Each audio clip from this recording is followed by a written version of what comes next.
Mesdames et messieurs, bienvenue. Les informations ce matin. Félix Tshisekedi, de nouveau en séjour à l'étranger. C'est la prospérité qui les titre. Le vrai modérateur se penche sur la question de recettes appropriées et surtout des restes humains encore découverts près des collets. Congo Nouveau, les voyages de Tshisekedi, est-ce que ça inquiète Kabila? La FDCA dénonce les représailles de Mabunda et Tamboué. Mesdames, Mesdemoiselles et Messieurs, bienvenue. Ce matin, nous parlons de deux grands thèmes, je vais dire deux ou trois grands thèmes. Attention à la République de Tanganyika. Attention à la République de Tanganyika. Une mission suicide. Le deuxième thème, nous allons parler quand est-ce que Fachi déverrouille-t-il le Congo? Est-ce que vous pensez que Fachi déverrouille la RDC, le voyage qui font jaser, qui font parler? Et la troisième partie, si Dieu nous aide, on parlera encore d'un autre thème que vous allez certainement aimer. Mesdames et messieurs, bienvenue. C'est vrai, il faudrait à un moment donné prendre le courage nécessaire et dire les choses quand il faut le dire. Ça va faire aujourd'hui plus de 20 ans que l'Est de la République est sujette à des problèmes. Que le deuil continue à être perpétré, que ce deuil continue à être une obligation dans cette partie de la République. Les larmes du Kivu ne cesseront jamais de couler tant que la communauté congolaise, dans son ensemble, identifiera le problème de façon unanime. Mais nous avons des problèmes d'approche. Nous avons des erreurs techniques et des erreurs qui sont des erreurs, à mon avis, fatales. Le fait pour nous d'être divisés sur une question qui nous divise, eh bien, on ne sait plus parler de notre existence morale, de notre existence en tant que nation. Le problème de l'Est, on l'a si bien dit, que ce n'est pas un problème qui a commencé aujourd'hui. Le problème de l'Est, il est endogène, mais en même temps exogène. Le problème de l'Est, c'est une mission suicide. Le problème de l'Est dépasse la simple personne du président de la République. Le problème de l'Est touche notre sens d'État, notre sens d'exister et notre sens de réfléchir, et surtout d'appréciation de la chose. Le problème de l'Est remonte avant l'existence de cette République, comme on l'a aujourd'hui, dans le format que nous avons aujourd'hui. Ce problème de l'Est commence bien avant. Mais tout a été, ce qui a été le cas, ou disons, ce qui a été différent ou des différences, c'était la manière dont les leaders politiques négociaient cette question. Lorsque les Belges arrivent en RDC, lorsque les Blancs pénètrent le sol congolais, ils se rendent compte d'une chose, que nous possédons ce qu'aucun pays au monde ne possède. Du moins, la variété que ce que nous avons. Un peu comme si Dieu, avant de créer l'humanité entière, prenait les richesses de toute l'humanité ici au Congo. Et nous, on était comme une sorte de gibecière et les autres pays étaient comme une sorte de terre à qui on offrait des choses, mais qu'on trouvait ça chez nous. Parce que tout le tableau de Mendeleïev, tout le tableau que nous avons étudié à l'école, si j'ai bien prononcé, c'était le tableau périodique. Tous les éléments du tableau, nous trouvons ça en République démocratique du Congo. À cause de nous, une autre académie devrait en principe être faite pour incorporer, sinon insérer d'autres matières qui ne se retrouvent pas dans le tableau périodique, qu'on ne puisse les insérer parce que le tableau périodique aujourd'hui, la RDC l'a rendu incomplet. Nous avons des richesses inestimables. Notre climat n'est pas, selon certains scientifiques, il n'est pas que tropical. Il y a un autre nom à donner parce que nous offrons finalement, dans un même pays, nous offrons pratiquement les climats que vous ne pouvez pas vous imaginer. En termes de climat, en termes de fertilité de sol, en termes de la capacité hydraulique, ou ça, hydrique, tout ça, nous avons de potentiel, vous n'avez aucune idée. Et lorsque les Blancs arrivent ici, la Belgique se rend compte que seule, elle ne peut pas. Seule, elle ne pourra pas. Et donc, la Belgique va concéder certaines de nos terres à d'autres pays alliés. Mais cette alliance ne tournait pas dans l'idée d'épanouir le noir, ou sinon l'occupant congolais. C'était dans l'idée de le détruire, de le piller pour enrichir l'Europe. Et aujourd'hui, l'humanité est d'accord que si l'Europe est opulente, c'est parce que l'Europe a pillé l'Afrique. Ici, il n'y a plus une question, ce n'est plus un secret, c'est connu de tous.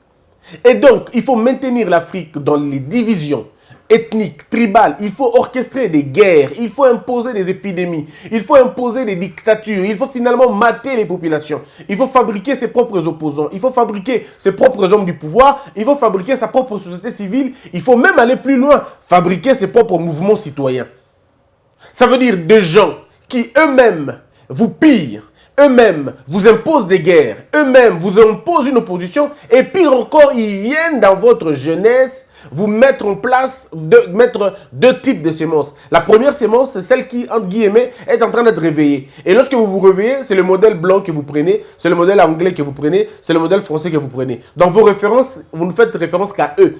Mais vous oubliez aujourd'hui que ce que vous êtes en train de subir a été dessiné des milliers d'années avant vous. A été dessiné plusieurs années avant vous. On savait comment on va vous dompter, comment on va vous détruire, comment on va vous mettre dans une situation de confusion la plus totale. Et ça n'oppose que les Noirs entre eux. Ils construisent des armes, ils viennent vous les donner parce que vous allez expérimenter les armes. Et eux, après, ils vont faire des rapports. Quelle est l'arme la plus performante? Quelle est l'arme qui a survécu? Quelle est l'arme qui a survécu? Mais sur le corps de qui? C'est vous, en fait. Nous sommes devenus un champ d'expérimentation d'armes, de bombes, des vaccins et toute autre chose. Devant cette situation, l'Afrique ne s'est pas identifiée le problème.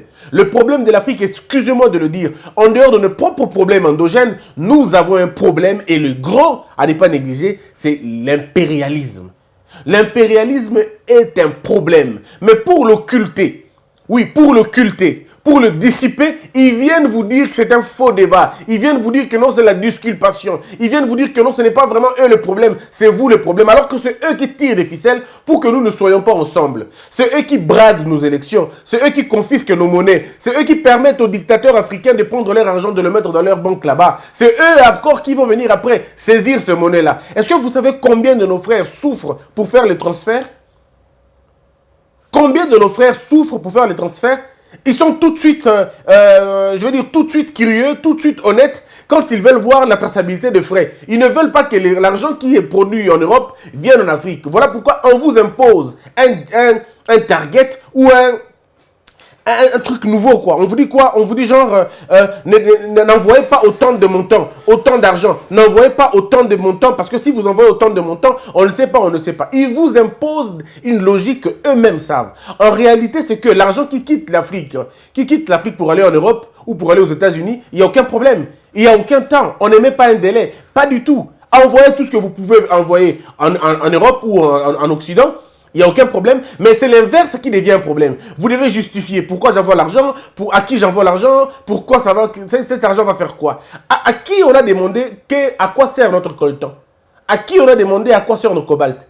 Voyez-vous, la colonisation a continué jusqu'aujourd'hui. Nous sommes dans une sorte de colonisation moderne. On vous impose vos élections, c'est eux qui fabriquent des présidents, c'est eux qui fabriquent des prêtres, ils fabriquent tout finalement.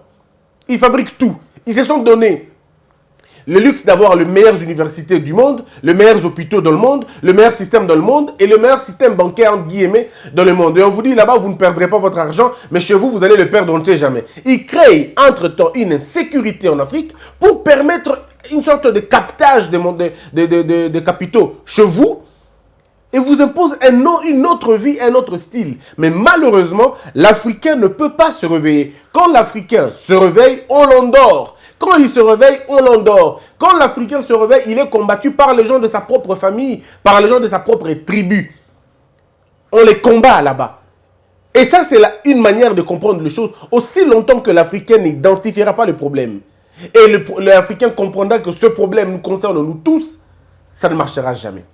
Ils ont des bonnets, des valets. Ici au Congo, en Afrique, des présidents qui sont des petits garçons de course pour eux, et ils les manipulent à leur guise. On sait tous aujourd'hui, nous savons tous aujourd'hui, que tous les présidents qui se sont rébellés contre les Blancs, vous avez vu ce qui s'est passé. Quand je dis les Blancs, je ne parle pas des citoyens américains lambda, hein. Je ne parle pas de peuple blanc, je parle des autorités.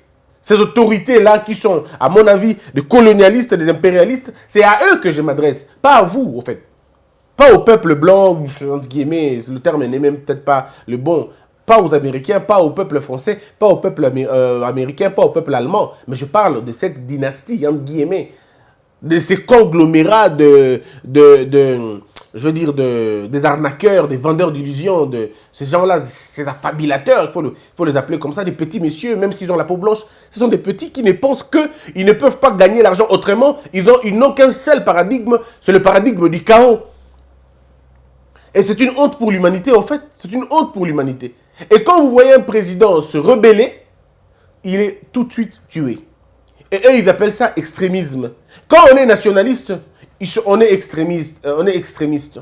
Mais quand on est passif, c'est ça qu'on est, on est patriote. Ils ont défini eux-mêmes le concept, ils ont dénaturé le vrai sens du problème, et nous sommes en train d'aller là où nous sommes en train d'aller, et vous voyez comment ça se passe. Qui ne sait pas que Lumumba a été trucidé? Qui ne sait pas que le conflit entre Mobutu et Lumumba et Kasavubu était orchestré par la Belgique? Qui ne le sait pas? Qui ne le sait pas que l'Amérique n'était pas d'accord, n'était plus d'accord avec Mobutu en passant par l'entremise de la Belgique? Qui ne le sait pas? Tout le monde le sait. Tout le monde sait que la France n'était plus d'accord avec Laurent Gbagbo. Tout le monde le sait. Tout le monde le sait que la France n'était plus d'accord avec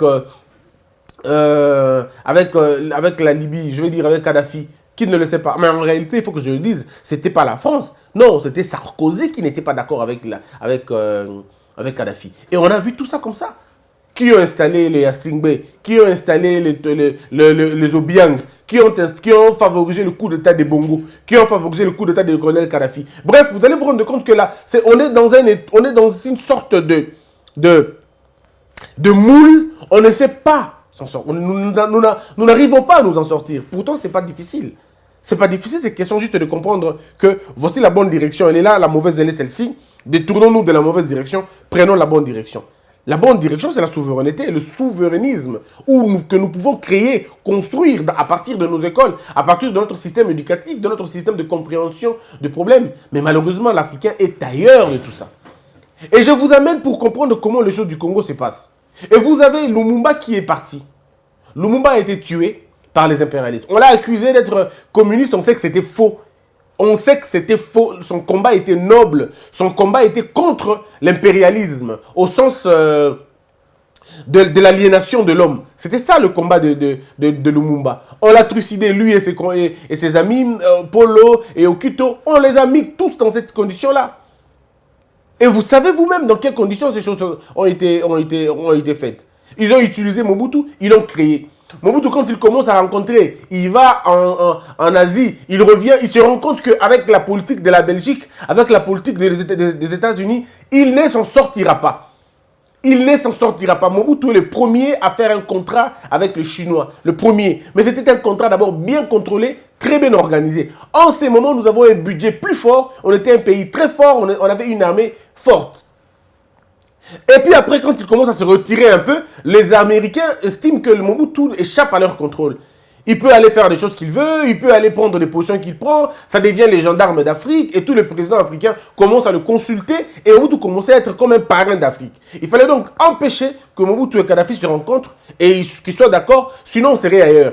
Et ils ont tout fait, ils ont éliminé Mobutu en utilisant la Belgique qui va finalement utiliser le Rwanda pour nous imposer Laurent Désiré Kabila. Je dois vous le garantir, mesdames et messieurs, celui qui devait être président de la République, ce n'était pas Laurent Désiré. Laurent Désiré, finalement, va se rendre compte du plan qu'il y avait. Il accepte, mais malheureusement, il était lui aussi incapable de s'en sortir parce que diplomatiquement, Laurent Désiré Kabila ne faisait pas beaucoup de ménage. Je veux dire... Mais dans la diplomatie, Laurent Désiré Kabila, c'était quelqu'un de franc, quelqu'un d'ouvert. Il disait ce qu'il pensait. C'est une erreur fatale en politique, on ne le fait pas. La politique vous fait payer cash si vous montrez vos tripes.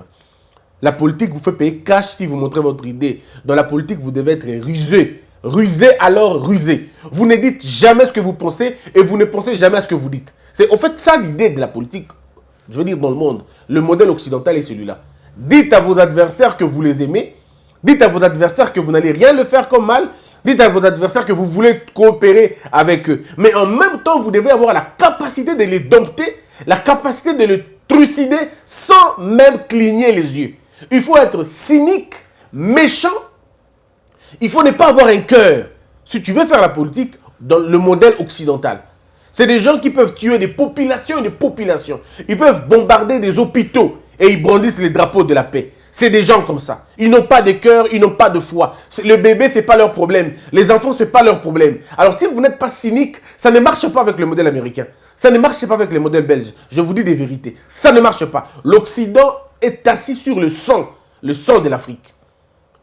Le sang de l'Afrique. Chaque voiture qui est sortie entre 1900 et 1972, ces voitures, ces pneus et tout ce qui était construit et produit en Amérique, en Belgique, en Europe, bref, à l'Occident, c'était le sang. C'était soit les bras, soit les sangs, soit la sueur des peuples africains. Et donc l'opulence de l'Amérique, c'est la souffrance des Africains. C'est un secret pour personne, tout le monde le sait. Et donc, ils vont finalement prendre Laurent Désiré Kabila, le trucider aussi. Tout simplement parce que Laurent Désiré Kabila estime que la problématique de l'Est devrait s'arrêter. Mobutu le savait. Mobutu a maintenu, il a donné comme on pouvait le donner. Il a fait autant de sacrifices pour qu'aucune balle ne retentisse à l'Est du pays. Il est passé par des concessions et des concessions. Les gens n'en parlent pas. Les gens ne pourront jamais en parler. Si vous voulez savoir peut-être la vérité sur la question, peut-être pas toute la vérité, demandez à M. Honoré Ngbanda, il vous le dira. Combien de fois Mobutu s'est sacrifié pour que l'Est ne soit pas dans cet état-là? Mobutu était au courant. Mobutu, quand on l'apprend, qu'il y a un plan, une carte de Tanganyika, Mobutu est littéralement étonné et effaré. Mobutu ne peut pas comprendre que les mêmes personnes qui l'ont porté au pouvoir sont les mêmes personnes qui instrumentalisent d'autres personnes pour qu'ils créent une autre république. Et c'est ainsi que Mobutu va revenir avec son idée de chef. Souvenez-vous, Tatabo Moko, Mamabo Moko et Kolobo Moko. Mobutu le disait pourquoi? Parce que Mobutu voulait que l'Est ne parte pas, au fait. Il a été surpris. On lui dit, non, la République de l'Est est déjà là. Le Maniema, le De Kivu, un peu de l'autre côté, tout est pris comme ça. Tout est considéré comme une partie de l'Est. On ne peut pas dire tout de suite que c'est le Rwanda qui le veut. Non, on ne peut pas le dire. Mais c'est un terrain organisé pour les Blancs, pour l'Occident. Parce que c'est cette partie-là qui comporte, si pas 70% de nos minéraux, mais en tout cas une bonne partie de nos minéraux. Et les études ont prouvé que jusqu'en 2050, il y aura toujours des découvertes. Si on ne découvre pas de nouvelles matières, on découvrira des dérivés, d'autres dérivés sur les matières existantes déjà. Ça veut dire, si on ne découvre pas une matière première, on va découvrir que le coltan ne sert pas qu'à ça. Le coltan sert aussi à ça. Voyez-vous ce que ça veut dire? Donc c'est comme ça en fait. Donc les enjeux sont là et seront toujours là. Comme le pétrole n'a pas donné que le kérosène, le pétrole a donné aussi le goudron, le coltan ne peut pas donner qu'un seul produit. Le coltan peut donner plusieurs autres produits. Et il faudrait donc en avoir. Comme l'arbre ne donne pas que la cure-dent, l'arbre donne des chaises, des papiers et ainsi de suite. De la même manière, le diamant ne donne pas que, le manganèse, le soufre, le zinc ne donnent pas que ce qu'ils donnent aujourd'hui, ce que nous voyons, mais peut-être dans 30 ans, dans 40 ans, ces mêmes matières donneront autre chose qui va être certainement le plus aimé, le plus recherché. Et donc, Mobutu, sachant toutes ces choses, il a dit non, on va aller doucement. Accorder à beaucoup d'autres des nationalités pour les apaiser. On impose à Mobutu de prendre pratiquement 3 évasions, ou même 4, selon certaines analyses. Certaines analyses disent même qu'à l'époque de Mobutu, on a connu pratiquement 4 vents. Mais avant Mobutu, il y en avait déjà. C'était un plan. Mes frères, je dois vous garantir que cette histoire dépasse de très loin Félix Tshisekedi. Ça le dépasse. Ça le dépasse. Ce n'est pas un jeu qui se joue à son niveau. Ça se joue au niveau international. Et donc lui, il est là, soit pour négocier comme l'article 213, je peux me tromper, soit pour négocier, soit pour traiter, soit pour exécuter. Ça va dépendre du plan qu'il va faire, mais c'est un programme extrêmement dangereux. Souvenez-vous que Joseph Kabila n'a pas su dire un seul mot de cette partie-là. Vous vous rappelez, Kabila, devant les Nations Unies, sur la tribune des Nations Unies, incapable de dire que nous sommes attaqués par les Rwandais, incapable de le dire. Parce que vous n'avez aucune idée de la pression que ces gens-là ont sur ce qui se passe à l'est du pays. Moi, quand j'entends les gens parler, oh, Félix, c'est d'accord, ça me fait rire. Je dis, mais est-ce qu'ils comprennent un peu ce que c'est là-bas? Est-ce qu'ils comprennent un peu que c'est des milliards de dollars? Est-ce qu'ils comprennent un peu que ce sont les économies de pays entiers qui sont là, qui se jouent là-bas? Est-ce qu'ils comprennent que l'avenir du monde se joue au niveau de l'Est? Est-ce qu'ils comprennent que... J'ai lu un livre de M. Ngbanda. Dans ses confidences, M. Ngbanda nous dit qu'il est allé rencontrer un expert, je veux dire un diplomate israélien, et celui-là lui dit: tant que vous aurez vos richesses à l'est du pays, vous n'aurez pas de paix. Ce n'est pas une chance d'avoir 400 ethnies. Ce n'est pas une chance. Ce n'est pas une chance, excusez-moi de le dire, c'est une tour de Babel. Ce n'est pas une chance d'avoir la diversité que vous avez aujourd'hui. Ce n'est pas une chance. Le problème, c'est que si nous, on avait découvert nos richesses bien avant, on aurait pris conscience pour les changer autrement. Mais le mal avec nous, c'est que le fait que nous avons été informés de nos biens, de nos richesses, par les profiteurs, le combat avait commencé depuis ce temps-là. Or, pendant ce temps, et toi et moi, on n'était pas encore en vie. On n'était pas sur cette terre. Nous sommes venus, nous avons trouvé des politiques existentielles déjà. C'est maintenant à nous, peuple congolais, de nous décider autrement. De dire non, non, non, non. Ce paradigme ne marche pas. Nous devons changer les choses. Et comment vous changez les choses? Vous ne changez pas les choses qu'à l'intérieur. Vous devez changer les choses aussi par rapport aux autres. Comment ils vous regardent? L'Inde a fait ça. L'Inde était quasiment une richesse, un pays comme nous. Le Brésil a fait la même chose. Aujourd'hui, c'est vrai que le Brésil peine un peu, mais le Brésil a fait la même chose. Le Brésil avait la forêt, le Brésil avait le sol, avait le sous-sol. Mais comment l'intellectuel brésilien a résolu le problème? Ce n'était pas en s'accusant, ce n'était pas dans les émotions, comme je vois chez nous. C'était des gens qui réfléchissaient pour savoir comment nous allons faire les choses. Parce que la même méthodologie qu'on a apportée ici au Congo, on l'a essayé ailleurs. Et ailleurs, à un moment donné, ça a marché, et puis à un moment donné, ça n'a plus marché. À l'époque de Mao, il y a eu une rupture, la vraie rupture de l'histoire, on va dire la vraie rupture de l'histoire, c'est pratiquement celle de Mao. C'est vrai, au niveau de l'Orient, c'est pratiquement celle de Mao. C'est un peu ce qu'on voit aujourd'hui à Singapour. C'est pratiquement la même chose. C'est une cassure. Mais malheureusement, le contexte dans lequel nous, on évolue n'est pas le contexte dans lequel la Chine et les autres pays ont évolué. Donc, si nous voulons faire comment on appelle, la comparaison, on risque de tomber dans le faux. Alors, de quoi il s'agit? Laurent Désiré Kabila meurt. Je continue dans la deuxième partie pour vous expliquer ça. Laurent Désiré Kabila meurt. Il comprend finalement avant de mourir que la problématique de l'Est était une problématique sérieuse et qu'il ne pouvait pas s'hasarder et à jouer comme ça. Pourtant, l'homme avait des très belles idées. L'homme avait des belles idées, des très beaux projets. Mais ça n'a jamais marché. Étienne Tshisekedi, on l'a proposé plusieurs fois de prendre le pouvoir par ses armées, par le Rwanda. Il a refusé. On ne le voudra peut-être pas. Il a refusé. Parce que dans la tête d'Étienne Tshisekedi, Kagame n'était pas quelqu'un de bien. Dans la tête d'Étienne Tshisekedi, Kagame était le petit monsieur de blanc qui venait travailler, qui avait l'idée de piller les ressources de la République et finalement d'avilir, si on doit le dire comme ça. C'était ça dans la tête d'Étienne. Souvenez-vous que nous sommes au Congo. Je vais prendre un peu plus tard. On est au Congo. Le M23 se trouve à l'Est. Le M23 dit: nous faisons notre guerre parce que nous pensons qu'on a volé le pouvoir d'Étienne Tshisekedi. Il faut qu'on redonne ce pouvoir à Étienne. Vous savez les réponses d'Étienne Tshisekedi? Dans le média, il leur a dit: rentrez d'où vous êtes venus. Je ne vous ai pas demandé de m'aider dans ça. Et si vous voulez m'aider, moi je suis dans une logique de la non-violence. Comment vous allez utiliser les armes? Ça, c'est Étienne Tshisekedi qui l'a dit, je crois en 2012, si je ne me trompe pas. Pourquoi il le dit? Mais parce que Étienne Tshisekedi se rend compte que là, tant que tu prendras le pouvoir à l'Est, ou tu prendras le pouvoir à partir du Rwanda, ou même le Rwanda est impliqué d'une manière ou d'une autre dans la cause, rassurez-vous d'une chose, mes frères et sœurs, votre pays ne sera jamais sauvé.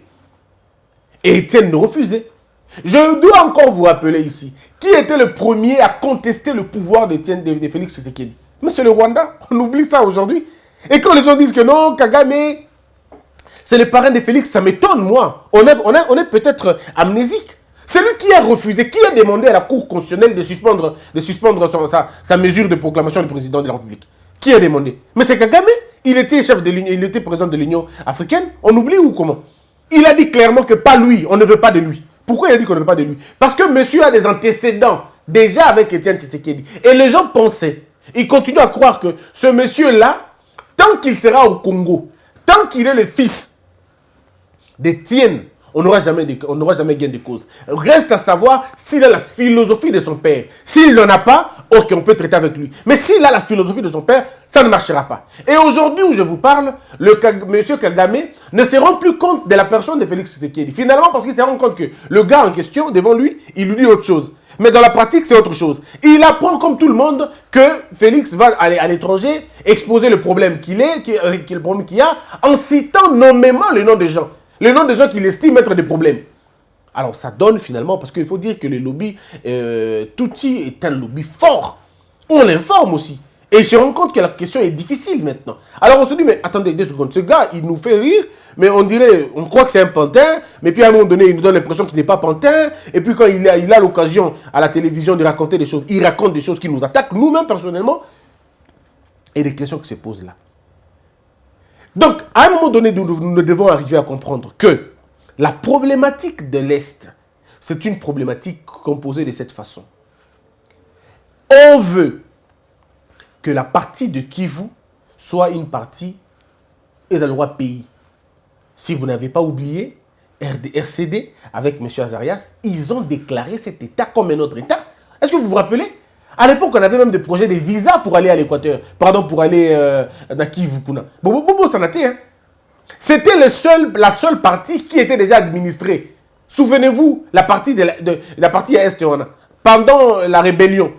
Bon, rappelez-vous, n'oubliez pas. N'oubliez pas que c'était déjà une république. Il y avait les ministres de défense, Bata Lelo, député. Il y avait des ministres de justice, Bata Lelo, déjà député. Il y avait des ministres de s'occuper de santé, Bata Badalaki. Il y avait un président. Oh, il ne faut pas qu'on oublie les choses si rapidement, mes frères. Il ne faut pas qu'on oublie les choses si rapidement. La guerre que nous subissons à l'est de la République est une guerre, je veux le dire aujourd'hui sans avoir peur, c'est une guerre de minerais. C'est une guerre de minerais. Ça n'a rien à voir avec une ethnie contre une autre. C'est une guerre de minerais. Et les Occidentaux n'ont pas compris, ne peuvent pas comprendre une seconde que quelqu'un vienne dire qu'il va prendre, il va redonner la paix à l'Est, il va stabiliser les choses, il va même plus loin pour dire, vous allez extraire vos minéraux ici chez nous, et vous allez le produire chez nous, et vous allez finalement exporter les produits déjà fabriqués. Ah bon? Ah bon? Donc c'est comme ça maintenant. C'est comme ça maintenant. Vous dites à quelqu'un qui gagne 77 milliards de dollars à l'année, vous dites à des firmes qui gagnent 80 milliards de dollars à l'année, 400 milliards de dollars à l'année, vous leur dites non, on aura, mais non, ce ne sera plus la même chose. Et vous dites encore à d'autres investisseurs belliqueux qui investissent dans les guerres, dans autre chose, parce qu'ils veulent vendre leurs armes. Et vous leur dites non, non, il y aura la paix maintenant, c'est fini. Alors, comment vont-ils vendre leurs armes? Ça, on ne se pose jamais la question. Comment vont-ils vendre leurs armes? À qui les vendront-ils? Ils vendront les armes à qui? Non, ils vont vendre leurs armes à banani. Ceux qui vont à STT. Parce que c'est ça le terrain d'expérimentation. Bon, les épidémiologues, là, comment ils vont travailler? Comment ils vont vous donner des épidémies? Comment ils vont écouler leurs vaccins qu'ils ont fabriqués à partir de New York ou je sais pas moi de Belgique ou je sais pas moi d'un pays dans le monde? Comment ils vont vendre leurs vaccins? Mes frères, cette question de l'Est, il faudrait aller doucement. Il faudrait aller doucement et comprendre convenablement le problème, il est à quel niveau. C'était ma première partie de cette question. Je reviens dans la deuxième partie pour dire la même chose. Pour faire comprendre aux Congolais que nous devons ouvrir l'œil. Le problème, nous ne regardons pas nos difficultés de la même façon. C'est c'est une victoire pour l'ennemi. Notre ennemi, c'est qui? Notre ennemi, c'est qui? Qui est notre ennemi? Qui nous combat? Tant qu'on ne comprendra pas ça, ça ne marchera jamais. Mesdames et messieurs, je vous retrouve dans la deuxième partie. Abonnez-vous et partagez la vidéo. On est ensemble. Si vous estimez qu'il y a des choses qui manquent, ajoutez-les moi. Si vous pensez qu'il y a des choses que je n'ai pas dites, dites-le moi. Si vous pensez qu'il y a des corrections à apporter, faites-le. Je suis très ouvert à des remarques. Je voudrais bien d'ailleurs le savoir. Puisse Dieu bénir ce pays. Qu'il a peur quitte nos esprits et que Dieu bénisse les RDC.